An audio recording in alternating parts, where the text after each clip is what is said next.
getting the facts right and alerting you to weather danger. This is Ktxs News at 10.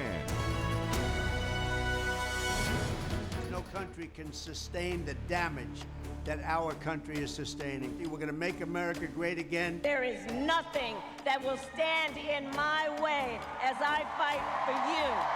Opinion turns into choice as ballots were cast today for our next leaders.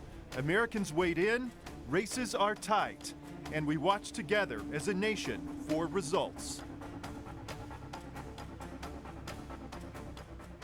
And good evening. It is Election Day across the nation, and we're joined now by political analyst and McMurray political science professor, Dr. Paul Fabrizio. As those numbers come in, we want to thank you for being with us here tonight. It's good to be here. And what is standing out for you as we watch those numbers come in? As we watch the numbers right now, it seems that everything is going according to the way everybody thought it was going to. The states that we thought were going to go red are going red. The states that we thought were going to go blue are going blue. And we have these battleground states where we don't know which way they're going to go.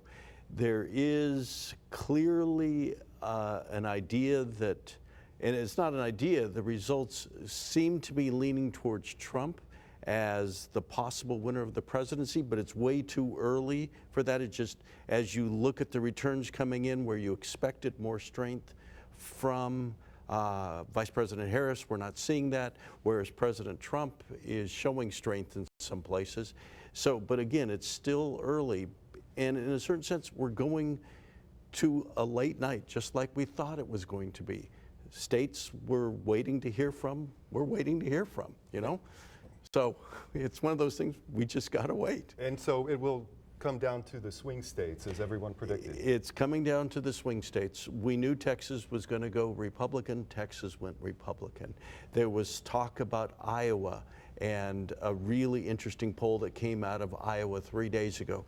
Well, that poll showed Harris winning, but it turns out, no, Trump won that state. So, you know, right now everything is going the way I think everybody thought it was going to go. And what that means is we don't know who is going to win. There's indications that President Trump is in the lead, but again, we need to hear from these 7 battleground states. And so we're going to listen and see if they report soon.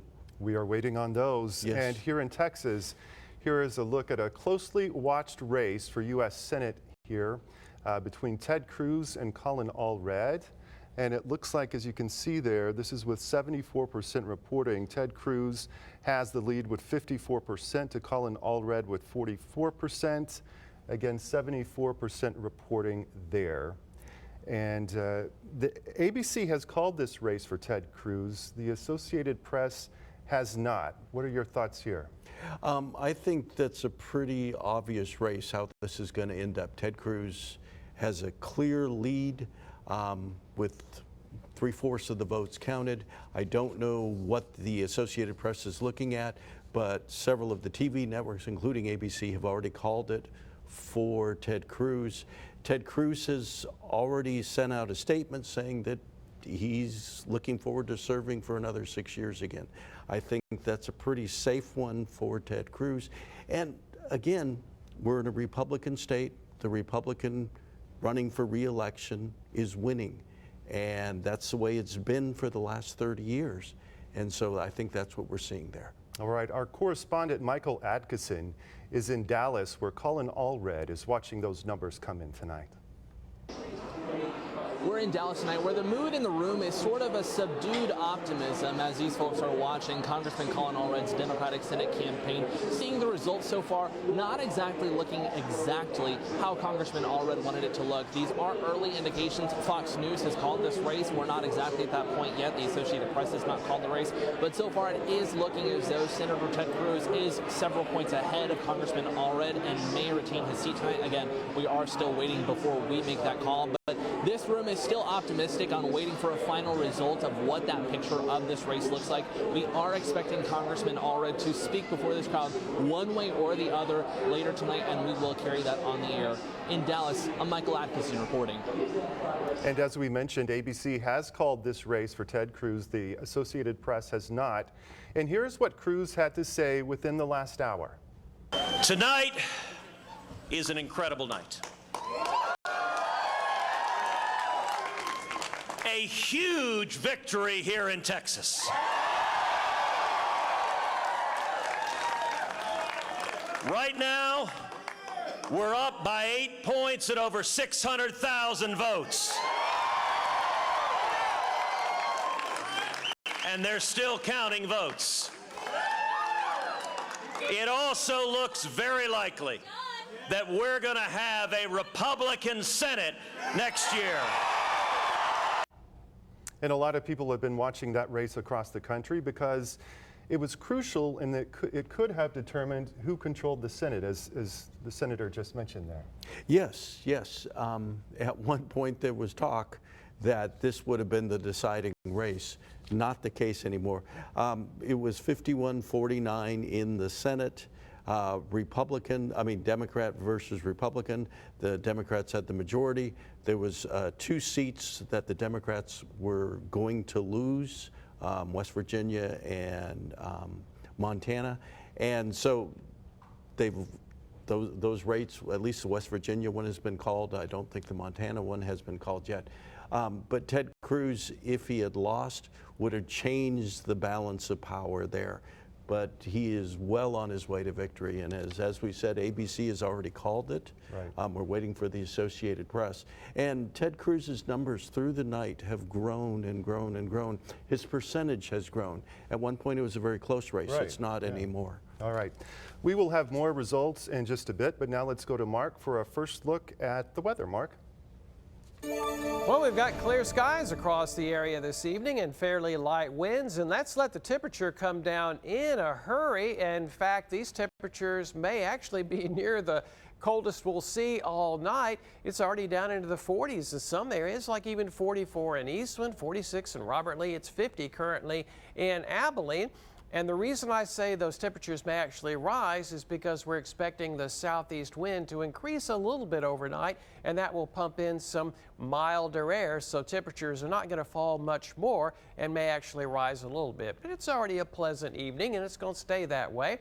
We'll look at a weather system that'll be approaching on Thursday. That'll bring us a weather change, but all's good for tonight with temperatures dropping, well, for lows official overnight in the upper 40s. It'll be a warmer day tomorrow with highs in the upper 70s, but a sunny day across the area for your Wednesday.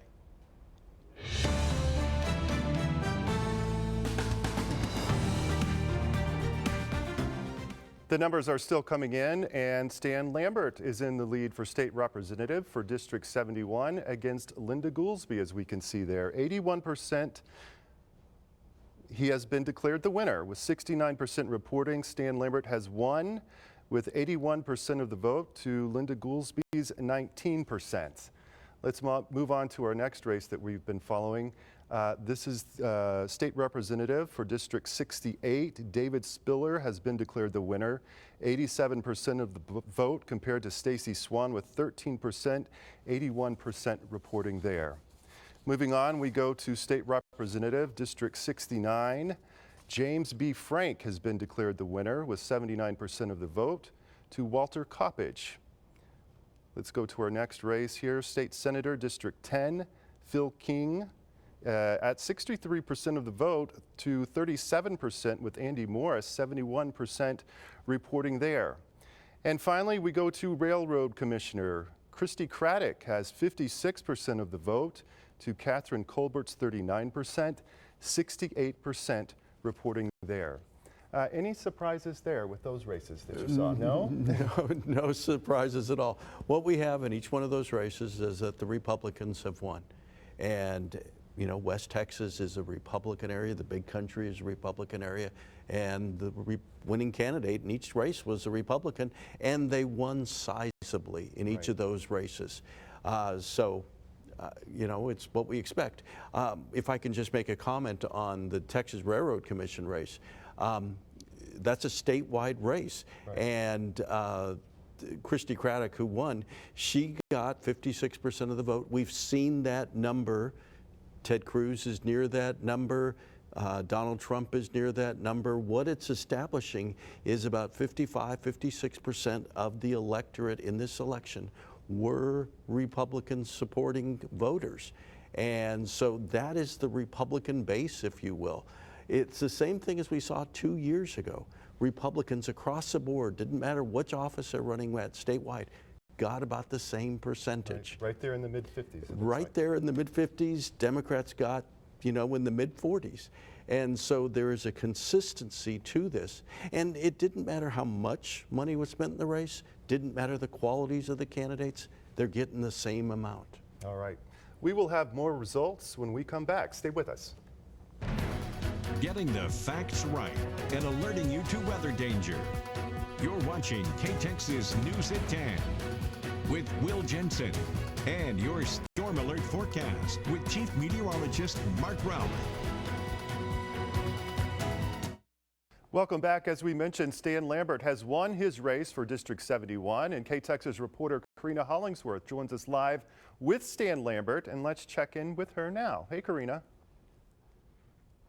Yes, I'm here with State Rep Stan Lambert, who has just been declared the winner of House District 71. And Mr. Lambert, so you've just been elected for your 5th term. How are you feeling? I feel great. I think that I just appreciate and I'm so thankful and grateful for all the voters who got out, not only during the early voting, but today as well, and exercise their freedom and their right to vote and participate in this election process. And I'm just very thankful and grateful.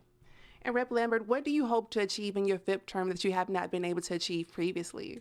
Well, I think what I hope to do is continue to go to Austin and represent the shared values and beliefs that rural Texas and West Texas espouses, and those are the beliefs and values that we've grown up with, that we believe are so important to Texas, and the rural areas just need to have that good kind of representation in Austin. And what do you have to say to all the voters who helped get you here tonight? I just want to say thank you. I'm very grateful for their support. It's been a long election year, as you know, but we're thankful that people continue to participate and supported me. All right, thank you, Rep Lander, and thank you for speaking with us here tonight, and thank you for joining us here on Live in Abilene. I'm Karina Hollingsworth, Ktxs News. From the Taylor Telecom Weather Center, your Storm Alert forecast with Chief Meteorologist Mark Rowley. Well, it's been a cool day today as expected. 68 was the high, 4 degrees below normal. The low, 48, and we're kind of flirting with that here already this evening, and that is 1 degree above normal for this time of the year. So I think you could chalk this up as a cool day. We've been long overdue for that. We've got fair skies. We're going to hold on to those for the rest of the night. And we've got some high clouds with a weather system out here as close as New Mexico. That's still about a day away, so we'll hold on to fair skies tonight, sunny skies tomorrow. Tomorrow night we begin to see clouds, and you can kind of see this general swirl out here in the western United States. That is going to bring us a chance of thunderstorms for Thursday into Friday. It is November. What's going on? We have a hurricane out here in the Caribbean. It's been moving across the Cayman Islands. Winds are now up to 80 miles per hour. This is Hurricane Rafael, and he is forecast to move across western Cuba tomorrow and actually move up into the southeast Gulf of Mexico as a Category 2 hurricane.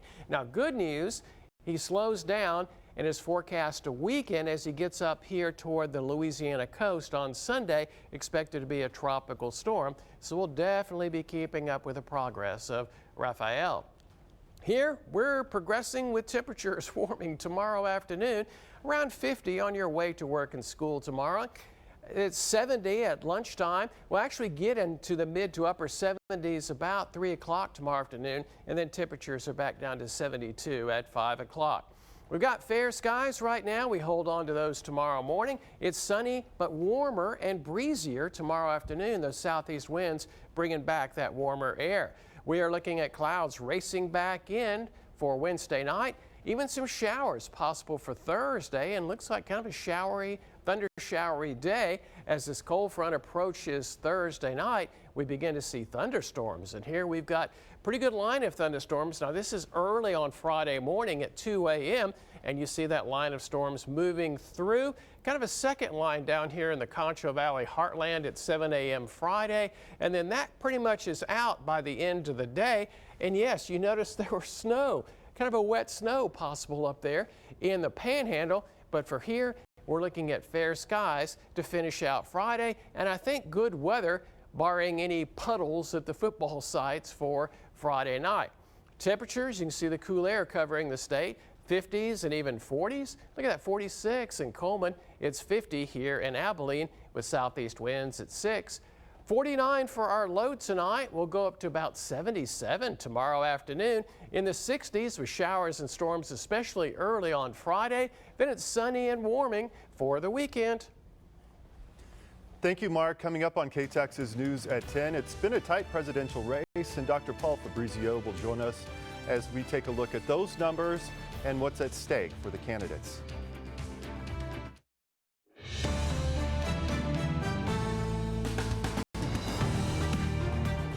Welcome back to Ktxs News at 10. Here's a look at the crowd watching on from Kamala Harris's watch party at Howard University. People have shown up to support Harris and watch those results there. And here's a look from Trump's watch party in West Palm Beach, where supporters have turned up there to support the former president in his race for the White House. Tonight, the clues from the exit polls. Voters from early voting and from in-person voting on this election day reached by phone, text, and email. It's still early, but here's Mary Bruce with the Harris campaign. Tonight from Philadelphia, Pennsylvania, to Snellville, Georgia, and Detroit, Michigan. Long lines of voters snaking through the battlegrounds as this hard-fought election finally draws to a close. How you doing? Have you voted already? You did? Thank you. In Washington, D.C., Vice President Kamala Harris making a surprise stop at the Democratic Party headquarters, working the phones, speaking to voters, and even their children. What's your name? Thank you so much. Sage? Hi, it's Kamala Harris. I can't wait for you to grow 10 years more. Harris closing out her campaign with an upbeat, optimistic tone, not even speaking Donald Trump's name in the final 24 hours, which culminated in a massive rally at the Rocky Steps in Philadelphia. My entire career has been driven by a singular purpose: to fight on behalf of the people. On behalf of the people. And it is my pledge to you that if you give me a chance to fight on your behalf as president, there is nothing in the world that will stand in my way. Before, Harris going door to door in the must-win state. I just wanted to come by and say I hope to earn your vote, and I wanted to just thank you for just giving us the time. Pennsylvania, the linchpin of her strategy. The Harris campaign telling us they knocked on 100,000 doors there this morning alone before 11 a.m. An all-out effort to get out the vote. Former President Trump, meantime, visiting his campaign headquarters in Palm Beach, Florida, sounding confident. It's too early to congratulate, but we are hearing it's record kind of numbers. Across the battlegrounds, election officials say the vote is going smoothly. From Arizona, everything in the state of Arizona is running about as smoothly as it could be. To Michigan. There are literally parties at the polls, people dancing, people celebrating, which is kind of what today should be. To Georgia. We're battle tested, and we'll have a process in place. We'll make sure we follow the law, follow the Constitution, and report the results accurately. All right, let's take a look here at the latest numbers for president, if we could pull those up. We have just learned, we should say, that North Carolina, the first swing state, has gone for Donald Trump, and he is in the lead with 57% of the vote to 42% with Kamala Harris, and that is with 76% reporting. But how significant would you say that is for North Carolina to go to Trump? Okay, and the numbers we were just showing are for Texas. And North Carolina, it is very, very significant. That was a race that was too close to call. It's one of the 7 battleground states. It's the first one to move towards for Donald Trump. And what it looks like when you look at it is that Kamala Harris did not get enough African American votes. About 30% of North Carolina is African American population, and she just apparently didn't get enough. She didn't get as high a percentage as Barack Obama got, for example, back in 2008 and 2012. So Donald Trump wins that state. That moves him closer to the magic number of 270 to win the Electoral College. We have 6 more Electoral College votes, states. I'm sorry, we have 6 more battleground states that we're waiting to hear from to find out who's going to win this election. But Donald Trump clearly is in the lead right now. And we should note that this race, as you mentioned, for Texas, has been called for Donald Trump. Yes. Some time ago. So what does Kamala Harris have to do now? Win a lot of those battleground states that are left? Yeah, the key thing for her is she has to win what we call the blue wall. So she has to win Pennsylvania, Wisconsin, and Michigan. If she doesn't win those 3 states, it's over. Okay? Donald Trump is, as I understand it, in the lead, but he has not been declared the victor in Georgia yet. They're still too soon to call. And then there's the states out on the west, Arizona and Nevada, so those are later. But Kamala Harris has to win those 3 states. And if she doesn't win those 3 states, the rest, it's over. Yeah. I mean, there's no other way around. The math is firm. Kamala Harris is going to win California. She's going to win Oregon. She's going to win Washington. She'll win Hawaii. So she'll win those far west states. But that's not enough to win the presidency without those 3 states in the Midwest. Some of the issues that were, I guess, top of mind in this campaign, one of them, inflation. How crucial do you think that issue was? Oh, inflation, obviously, the exit polls showed inflation, I think, was the 4th most important thing that people brought up after democracy and the economy overall and immigration. But inflation is something that so many voters have never experienced. Unless you're my age. And when I graduated from college, the inflation rate was over 10%. But that was more than 40 years ago. So people who are younger than me never have really experienced inflation because we haven't really had damaging inflation since the 1970s. So what's happening is that for an awful lot of voters, the rising prices that were caused by the pandemic and the shortages that we had really hit them hard and in a way that they were uncomfortable with. And it made them really concerned about the economy, and it looks like it may have influenced this election. Another issue that Kamala Harris really ran on was the overturning of Roe versus Wade and reproductive freedom, abortion rights. Yes. Do you feel like that got enough people to the polls? Again, we're waiting to see. We still have these key states that we're waiting to see. We still have a lot from the West Coast. It was an important issue. There's no doubt it was an important issue for a lot of voters. It does not appear to have been enough to push her over the top in many places. And as an example, it was also on the ballot in individual states, in some states. So in Florida, for example, it needed to pass, it would have enshrined abortion rights in the state constitution. It needed to pass as a voter initiative. It needed 60% of the vote. It only got 57%. A majority wanted it, but that wasn't enough to win. And I have a feeling as we go through and we really examine these election results, we're going to see that abortion, reproductive rights was important, but not enough. And so if in fact Donald Trump wins this election, people are going to say, well, abortion didn't get Harris where she needed to go. And he really focused on the issue of immigration. Yes. Do you think that helped him? I know Kamala Harris said that she was ready to, she would have signed a bill, but he told his Republican colleagues not to pass it so that he could run on that issue. And that's kind of what happened there. Yeah, and if you look at it from that perspective, where there was a bill that was agreed to, written by a conservative Republican senator from Oklahoma, and he said, no, let's not do it, let's use it as an issue. It turns out, if in fact he wins the presidency, he's a political genius in pushing that forward. You got to look at immigration and realize that the Democrats came to the Republican position this year. A year ago, the Democrats were in a whole different place about immigration. They didn't want to talk about it. Yeah, there was large numbers of people coming over here from other countries, but they just didn't want to discuss it at all.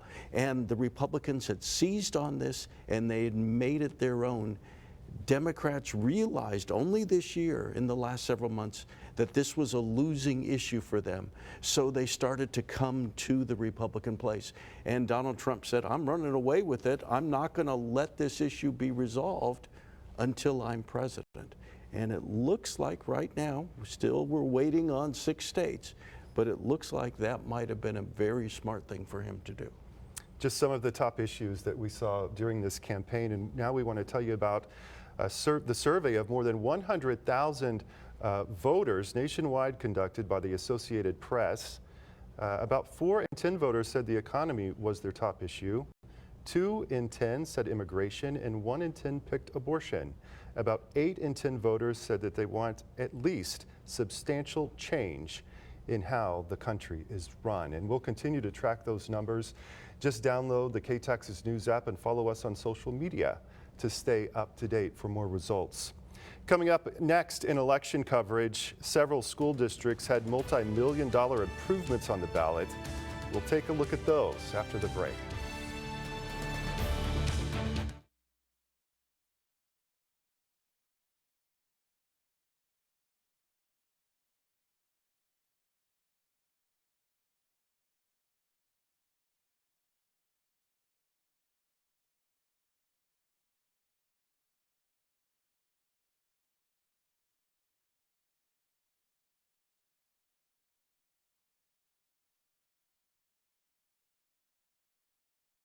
Download the Ktxs weather app today.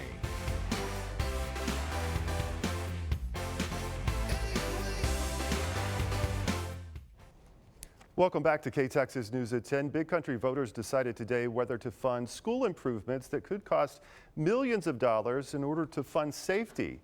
In Rotan ISD's Prop A, which would cost $5.7 million, you can see 56% voted against that. 44 voted for that, Rotan's Prop A. If the bond had passed, security measures would have been added into Rotan ISD along with ADA compliance standards, which would make the school district more accessible with wheelchair compliances added. And now let's go to Rotan ISD's Prop B. That would be for teacher housing, which could help with teacher retention. You can see 58% voted against that, while 42% voted for that. This bond would have cost an additional $800,000. And now to Ira ISD and their $15 million Prop A bond. You can see 67% voted for that one, 33 voted against that. If that passed, or it looks like it has passed, the bond would finish out projects that were not completed in 2013 to improve current building and facilities. That would include improvements for sports facilities and the addition of a softball field. And Ktxs News at 10 will be right back with more election coverage. Stay with us.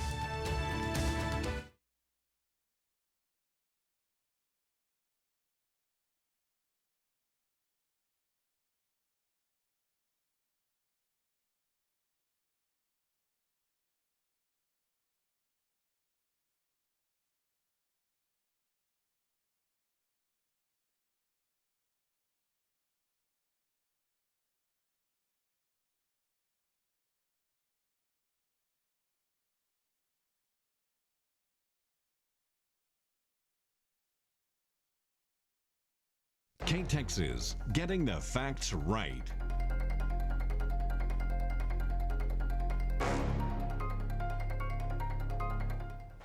Welcome back to Ktxs News at 10. Clyde City Council was in the hot seat this year for a lack of financial transparency. Today, citizens voted on some of those members, and Ktxs reporter Copeland Welch joins us now live in the studio with a look at those numbers. Copeland? Yes, Will, with 5 candidates running for 3 city council seats, a lot of eyes were on this race tonight. And the results are in. Amy Jolly, David Mann, and Jim Rector will take these seats. I talked to first-time candidates David Mann and Amy Jolly, and they say they're excited to take on this new challenge of leading the city of Clyde. Many residents told us they felt this new leadership was needed, one even calling for the city manager to resign at a standing room only city council meeting earlier this year. Clyde residents began to grow concerned with the city's main water source growing dry, defaults on multiple municipal bond payments, and utter silence from city officials. City leaders did feel this pressure and called for what was a highly attended town hall meeting, but residents told us they left with more questions than answers. To continue following election results, you can go to our website. That's ktxs.com.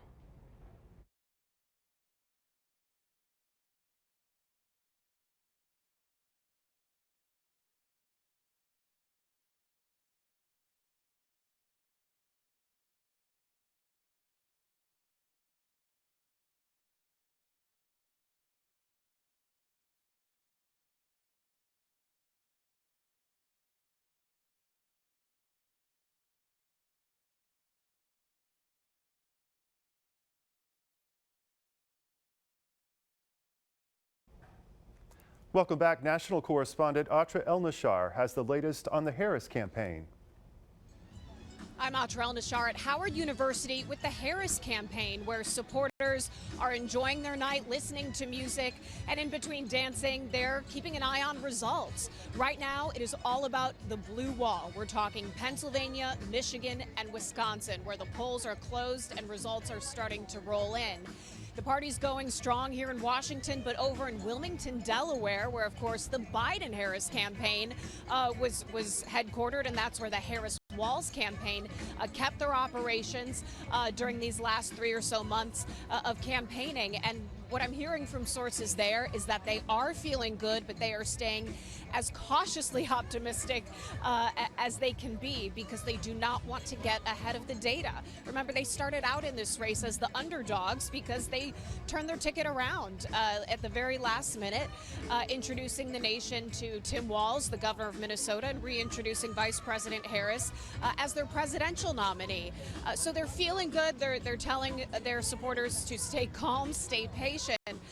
And remember, even though polls are closed on the East Coast, they're not all closed on the West Coast, at least not yet. So volunteers are still making calls, sending out text messages, trying to get as many voters on the phone as possible to see what their voting plan is, help them organize rides if they need to, because even though the blue wall is their easiest path to victory, they're not counting out the Sun Belt states quite yet. It's going to be a long night. In Washington, I'm Atra El-Nashar. Florida's 6-week abortion ban will stand. Voters narrowly rejected a constitutional amendment that would have enshrined abortion protections up to the point of viability, typically around 24 weeks. The measure needed a supermajority of 60% to pass. It reached 57%. It marks the first time a measure of its kind has failed since the fall of Roe v. Wade. It's seen as a win for Republican Governor Ron DeSantis. Abortion rights advocates poured nearly $100 million into the state. Voters in Florida also rejected a plan to legalize recreational marijuana. Coming up next, we'll take a last look at the numbers for the 2024 presidential race. Stay with us.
News, weather, and more.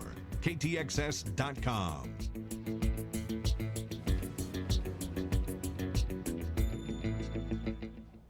Welcome back. Here's a look at the closely watched race for U.S. Senate in Texas between Ted Cruz and Colin Allred.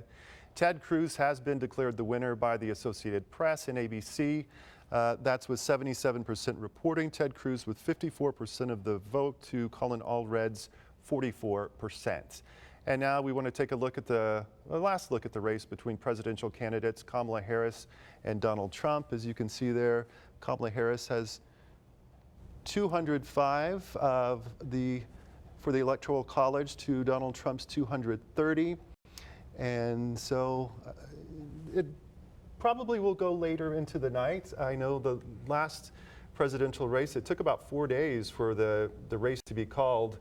You have any final thoughts on this race tonight? Yeah, I'm not sure this is going to take as long, but we'll see how the voting process goes. What we're waiting for now are the blue wall states of Michigan, Wisconsin, and Pennsylvania. And we're also waiting for Arizona and Nevada.